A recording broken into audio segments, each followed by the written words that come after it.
All right, guys, in today's video, we're gonna talk about how to set the club correctly during the backswing. Now, the way you set the club and how you get it moving initially either is gonna make the rest of your swing really easy, like Grant's here, or if it's off, you're gonna spend literally the rest of your swing trying to make up for it. I know none of us want that. To my right, I spoiled it there a little bit, Mr. Grant Horvat. Thank you, Eric. Appreciate you being out here. If you haven't seen Grant before, you're gonna be in for a treat here with his swing. If you're coming from Grant's channel, I think you're gonna get a nice little look into Grant's mind and some of the pieces in his swing that make his swing so darn good.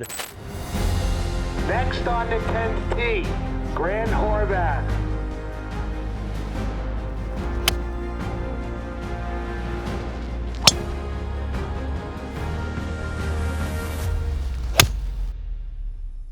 Why don't we just hit one to start with? Yep, let's do it. And we're gonna work through some of the details here today, guys, and we'll give you some checkpoints and one or two drills. But just watch Grant hit one or two and notice how he gets the club moving during the backswing. And then we're gonna point some things out that he does really well here. So you watch that golf swing, and just about everything is really good. But one of the things I see in Grant's, did you switch clubs or is that your best? I did, one? no, I Okay, switched clubs, yeah. One of the things that Grant does so well that makes the rest of his swing so easy is how he gets it moving during his backswing. And really like getting the club on plane and a bit more vertical. And so let me give them a couple checkpoints, Grant, and then we'll work through the details. So you set up there where you feel comfortable. And why don't we get the club to about like left arm parallel during the backswing? Perfect. Just to start with. So when we go back, I'm gonna put this club kind of down the ball line. If Grant gets into a position, let's say kind of halfway back during his backswing, one of the things you're gonna notice he does really well is the angle that he gets the shaft on. So if we were to put a laser or a line through the butt of the club, you would notice that that's gonna point on or just inside that ball line where that club is on the ground. So it'd be like slightly more vertical than normal. What Grant doesn't do that we see a lot, and this is what you want to avoid when he goes back, is he doesn't get the club really horizontal or flat. Right. And one of the easy signs when you go back that you've done this fairly well is that the club, when he sets it right, like that should feel lighter. It does feel like, yeah. And when we do it bad, that should feel very heavy. Right. Heavy. So when you make your backswing, if you can get it a little bit more vertical, not like that, show us the good one there, right. Grant. If we can get the club a bit more vertical and a bit more on plane, that's gonna make the downswing really easy. Specifically, and then we're gonna talk through some feels here. Yeah. It does two things. Okay, if we can let's get into that good vertical position one more time. So the club's hinging and setting on plane. We'll talk through the details, let's say about here. Yep.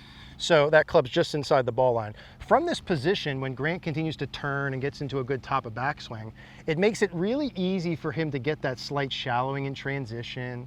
It's easy to have the shaft shallowing out, and it should feel fairly effortless because the club is very light. Now, if we do the bad version, where Grant goes back, he gets real horizontal on the way back, it feels heavy, we're gonna get the opposite of that coming down. Lots of effort, lots of over the top. That's what you see a lot. I mean, you go to the range, you see a lot of golfers. The most common, for sure, is gonna be the inside and open. And that's gonna set you up for the dreaded slice, which people are always trying to avoid. New golfers especially, it's the most common shot. But when you start here inside and open, your next move is gonna be to come over the top and throw the handle to try and square it up. So yeah, like Eric said, if you're getting it right on plane here, it's gonna set you up for a good backswing and to hopefully hit a good golf shot. Yeah, and we're gonna show some of Grant's swing throughout the video so you can see how well he does this naturally. Let's hit one more here, Grant, and then we're gonna talk a little bit about the takeaway. Yeah. And you'll notice, like, he at this point doesn't have to think about this. This is happening very naturally for him. But it was something that I worked on harder than anything. Oh, is that right? With oh, the yeah. Okay. I used to do drills where I'd stop here, set the club, and then hit it. That was one of my dad's favorite drills he gave me. And you see Justin Thomas and Ricky doing that on the range where they're so worried about where the club is right here. Yes. Because I feel like the difference between here and here is huge, and people don't really, talk about that a ton. Yeah, it might be only a couple of inches of difference on camera, but the effect it has on the downswing, yeah, it's humongous. Yeah, so. Yeah, we'll just hit another smooth one out there.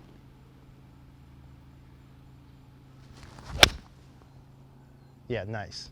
And so, when I'm referencing the club kind of at like left arm parallel to Grant's point, the takeaway is a big piece of that. And so when you're doing the first move, Grant, the takeaway, do you have kind of a checkpoint you're looking for, like down the toe line? Yeah, there's a couple things I look for. So when I'm going back, I like to make sure the hands are staying close to the body, but the club head is slightly outside my hands. So my hand pass not out here. My hands are actually staying close to the body, but my club head is outside my hands slightly. Yeah, then from here, I'm looking more at where the club face is pointed. So this would obviously be shut, this would be open. I want that square, kind of matching my spine angle to start. Okay. And from there, I feel like once you get into this position here, it's really hard to mess it up a ton. I mean, there's definitely ways to do it, right, but it is very difficult if you're getting in this perfect position here, good grip, and you are right here. It will set you up for a good backswing, and hopefully you're gonna feel the downswing as well. Yeah, it's exactly right. And so when you're doing the takeaway, to your point, it's the club head feeling a little bit more outside, but not the hands going out with it. Right, exactly, because I feel like if you were to bring the hands out with it, you're probably gonna have a better chance. If the hands start to work out, the club head's probably gonna wanna work in. Yeah. So if you were to keep those hands closer to the body here, the club head and the club head staying outside, you're probably gonna have a better chance of also coming from the inside on the downswing. 100%. Just like subconsciously. Let me borrow your club. I'm gonna show you guys a little drill. You got the little Arca, so I'm gonna switch you. So I'm gonna put this in, I'm gonna give you my club. Perfect. Shout out to Como. So when you take your setup position there, if you guys use this as a little drill, so I just put a little T in the back of the butt of the club, to exaggerate the feels, right? One of the things you can feel, the T, imagine that's like a laser. Right. If we get from setup, let's say Grant, to about the time your hands with your right thigh, you wanna feel as though during this takeaway, like the T stays pointed towards you. Right. T towards you. Let's do a bad version, Grant, where it rolls inside. So when we roll way inside, we can see the T points way out here to like right field. Right. So it's a really easy little indicator. Let's go set up again, Grant. So just to the right thigh, T towards you. Now from this position, like Grant said, if you get it there pretty good, most of the other stuff should happen by itself, but kind of what you want to feel from there. So let's say we keep it towards us to the thigh. Now from here, when you're setting it, you want to feel like the T gets pointed down at or just inside this ball line. So I'll give you a little visual here so you can see it. So you could have like a little two-part reference point when you guys are practicing this. So if we go from the right thigh to about halfway back, that T should feel like it's on or just inside the ball line. Right. So draw like a line through it. Certainly we wouldn't be like way out there on the way back. Right, exactly. Or too far inside here. Yes. Pointing down. There's two exaggerations to it, but yeah, pointing at the ball is definitely a great checkpoint to have. And if you're doing this right early, like Grant said, you should feel, let's do maybe one or two of those little drills and then we'll hit. So the T's gonna stay towards him just for the first couple inches of the swing, and then you wanna feel like that point's more at or inside the ball line. The club should feel a little bit lighter compared to normal. If the club feels heavy, we're not doing that, it should feel lighter. From there, Grant's just gonna complete his backswing and swing, and the club should really automatically plane out, swing from inside, create a lot of that speed that we're looking for. Let's go ahead and hit one when you're ready there, Grant, with that. So T towards us early, and then a little bit more down towards the ground from there to the top. Yeah, nice, good swing, dude.